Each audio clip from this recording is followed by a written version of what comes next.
It all kicked off with a squash and a crime that'd make your blood boil. I was slurping down a bowl of cereal, minding my own business, when a scream ripped through the neighborhood like a banshee on a bender. It wasn't just any scream, it carried the raw fury of a woman who'd just seen her prized garden turned into a tire-tracked wasteland. My mom, Clara, stood at the edge of our backyard, fists balled up, staring at the deep ruts carved through her neat rows of veggies. And there, perched in a shiny blue golf cart like some wannabe king, was Harold Grayson, our HOA president, the bane of our suburban existence, rocking flip-flops and a smirk that begged to be slapped off. My grandpa, Walter, dropped his lemonade, the glass shattering on the grass. He didn't look at the ruined garden. His eyes were locked on Harold's stupid baseball cap, tilted just enough to scream arrogance. Harold honked, waved like he'd just won a popularity contest, and peeled out with a cheery beep, Leah VYing a crushed tomato VY in E flapping in his wake. Nobody said a word. Not me, not Mom, and sure as hell not Grandpa, whose face was twitching like he was about to declare war. He didn't yell or stomp. He just walked, slow and steady, into the house, through the kitchen, and out to the shed. The door slammed shut with a bang that felt like a gavel. Let me tell you about Grandpa Walter. Most folks retire to play golf or binge TV. Grandpa retired like he was auditioning for a spy, MOVY. Sharp as a tack, sneaky as a fox, and with a temper that could scare a thunderstorm into hiding. He'd been VYing with us for 2 years, mostly keeping to himself, but the second Harold's golf cart obliterated Mom's squash patch, something in him snapped. Harold had been HOA president for 7 years, 6 too many. He strutted around in tight polo shirts, wielding a rule book thicker than a phone book and enforcing petty fines like he was judge and jury. Last month, he slapped a neighbor with a $50 fine for a too colorful mailbox. Before that, he ticketed a kid for Leah VYing a skateboard on his own porch. But this, running over our garden, this was personal. By dinner, Grandpa emerged from the shed, reeking of motor oil and vengeance. He sat down with a notebook labeled Battle Plan and started listing our garden tools like he was arming for D-Day. Mom slid him a plate of casserole. He ignored it. The next morning, I found him in the backyard with a tape measure, a shovel, and a look that screamed felony in progress. "Scouting," he muttered, pointing at the crushed squash bed. Over the next few days, he was a man possessed sketching blueprints, tinkering at midnight, Googling things like how to hide a golf cart legally. He even started wearing his old army boots inside. Then came Tuesday. I woke up to Grandpa standing over a fresh mound in the garden. Harold's golf cart? Gone. Harold was pacing the HOA clubhouse like a man who'd lost his crown. He knocked on our door, red-faced, demanding answers. Grandpa, in a bathrobe, whistled a tune and said, "Haven't seen it. Maybe it's in cart heaven." Harold had no proof, just a hunch and a faint whiff of dirt haunting his nightmares.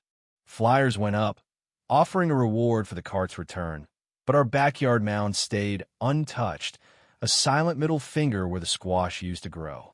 Mom planted a new patch, and I swear it was shaped like a rude gesture. We thought that was the end of buried cart, a smug grandpa, a humiliated Harold. Nope.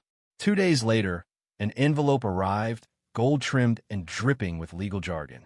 The HOA was fining us due $30,000 for unauthorized landscaping and community disruption.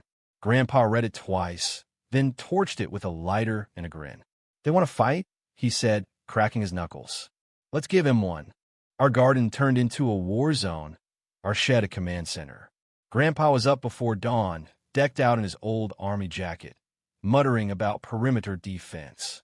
He rigged the backyard with trap rakes that snapped up like snakes, gnomes with glowing eyes, even a speaker buried in the dirt that cackled like a madman every few hours. He trained the pigeons from our attic, turning them into feathered kamikazes that dive-bombed Harold's new cart, the Patriot, whenever he cruised by.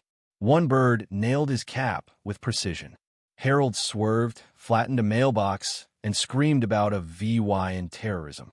Mom just sighed and said, "That's coming out of your pension, Dad." Things got wilder. Grandpa built a magnet trap to mess with the Patriot's wiring, and by Saturday, he was in full camo, wielding a garden hose like a sniper rifle. When Harold rolled up, clipboard in hand, the pigeon struck first, followed by a rake smacking his windshield. Marbles sent the Patriots skidding into a flower bed, and the glowing gnomes lit up as Grandpa unveiled a dirt-covered mock-up of Harold's cart, shouting, "Behold the price of tyranny."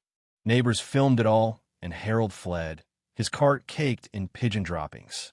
But that night, a new HOA notice arrived, demanding a disciplinary hearing. Grandpa scribbled 3 words in his notebook. They started it and vanished into the shed. The hearing was a circus. The clubhouse was packed, with Harold in a neck brace, milking his injuries. Grandpa brought a slideshow, exhibit, a vegetable massacre, and a chunk of tire stuck in a pumpkin. He quoted HOA rules like a preacher, ending with a booming, "He defiled sacred ground." Harold countered with grainy footage of Grandpa dragging something under a tarp. Grandpa didn't blink. "Could be a zucchini," he said. "Prove it." The board deliberated, and we got off with a warning: no fines, but a stern behave. Harold looked like he'd swallowed a bee. We thought we'd won, but Harold upgraded to a chrome-plated monster called the Guardian, blasting a patriotic tune. Grandpa was back in the shed, plotting, when I dug into Harold's past. Buried in old HOA records was a sketchy beautification budget, and a tip from the maintenance guy led me to a locked storage unit. Inside, a private putting green, complete with real estate brochures. Harold was selling community land for profit. I snapped photos and sent them to Grandpa. "Now we've got him," he replied. The rebellion spread. Neighbors turned on Harold, from protest signs to synchronized dog walks past his house. Grandpa dug a tunnel under the clubhouse to reach the putting green, calling it Operation Mole. At the HOA barbecue, we struck. As Harold grilled, we hijacked the speakers with his off-key karaoke and projected his shady deals on a screen. The crowd gasped. Grandpa handed over a USB with proof records, budgets, everything. Harold screamed, "Fake news," but the board suspended him on the spot. Victory was sweet but short. The tunnel collapsed with Grandpa inside, and a spray-painted message appeared on our shed. "You buried my cart. I'll bury the truth." Harold struck back at 3 a.m., his old cart somehow unearthed parked in our tomatoes. Glitter bombs exploded, flamingos spun, and Harold, in a poncho, sprayed itching powder. Grandpa countered with fertilizer clouds and a speech that silenced even the pigeons. "You turned our community into a courtroom. Now you're in the mess you made." Harold tripped into the compost pile, and the cops arrived, sorting out the chaos. Harold's scams were exposed, his carts impounded, his reign over. But the mystery lingered. How did Harold dig up his cart? A blurry photo arrived, showing him with a crane the night Grandpa was at the doctor.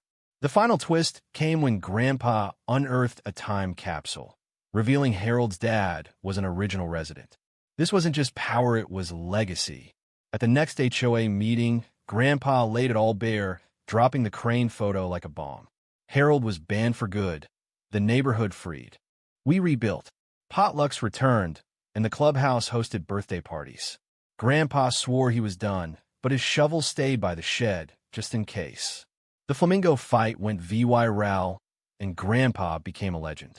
As we planted new squash, he sipped lemonade and said, "Nobody buries our garden again." So what do you think? Was Grandpa a hero or a vigilante who went too far? Should Harold have fought back, or was he just a bully who got what he deserved? Could the neighborhood have stopped him without glitter bombs and pigeons? Drop your thoughts below, hit that like button, and subscribe for more wild tales. Let's hear it.